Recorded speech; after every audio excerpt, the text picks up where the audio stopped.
شنکراچاریہ کون تھا؟ عبداللہ صاحب شنکراچاریہ بہت بڑے فلسفی تھے، اور شنکراچاریہ نے ہندو مت پہ بہت کچھ لکھا تھا، فلسفی بھی تھے، علم کلام کے ماہر تھے، اور اپنے زمانے کے اصلاح کرنے والے بھی تھے، اور انہوں نے کتاب لکھی تھی ادویتا ویدانتا، یعنی دوگانگی کا نظریہ جو تھا انہوں نے اس کو پھیلایا تھا۔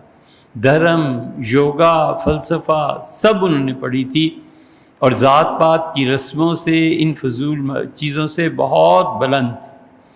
اور فلسفہ ان کا یہ تھا کہ وہ کہتے تھے تمام وجود ایک الگ الگ ہیں لیکن حقیقت ایک ہی ہے۔ ان کا یہ نظریہ بعض لوگوں نے صحیح پڑھا نہیں، اور یہ کہتے ہیں کہ وہ وحدت الوجود کا قائل تھا، ایسے نہیں ہے۔ اور ذات پات اس نے ختم کی تھی ہندوؤں میں، لیکن ہندوؤں نے اس کی قدر ہی نہیں کی۔ پھر انہوں نے 4 مراکز قائم کیے تھے کہ پورے انڈیا میں 4 جگہیں ایسی ہیں جہاں سے خدا کا یہ دین پھیلے گا، اور اسی فلسفے کا پرچارک تھے، اسی میں ان کا پھر انتقال ہو گیا تھا۔ تفصیل سے آپ ان کی کتابیں یہ چیزیں دیکھ سکتے ہیں۔